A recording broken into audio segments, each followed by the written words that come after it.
And so came and did a blessing, literally prayed for the helicopters and all those who would work in them and the service they would provide. And they said, all right, Padre, well, we need to see if your prayers worked. So I got to go up for the first flight.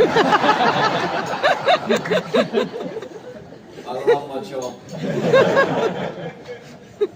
And at every police academy graduation, about every 6 weeks, there's another intake having completed their 8.5 months of training.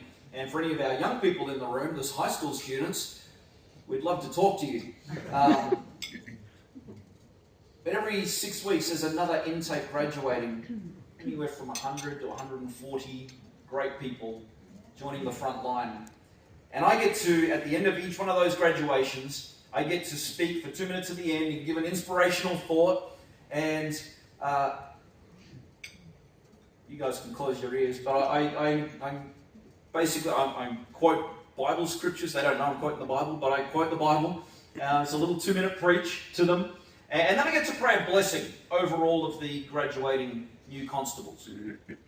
And when they do that, so when I first started, the number of recruits, they have the option.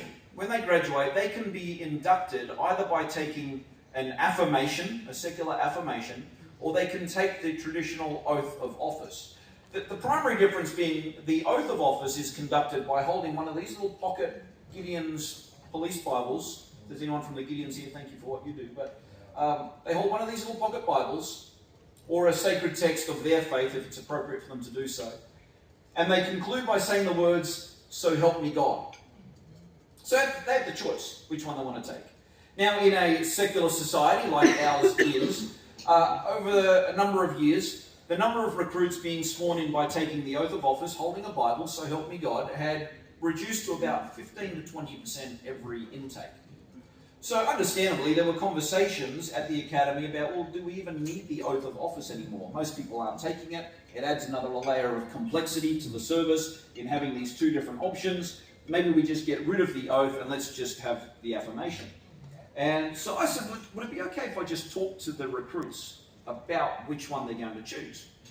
And so starting a couple of years ago, I have a few minutes, and I get to spend a lot of time with the recruits. I get to know them very well, but starting a couple of years ago, I would go and talk to them before they began their graduation practice and say, look, I don't care which option you choose, right? I'm not offended either way. You've got to choose the one that's right for you. But let me give you 3 reasons why it's worth considering taking an oath of office, holding a pocket Bible, and saying the words, "So help me God." Number 1, whether you like this book or not, whether you've ever read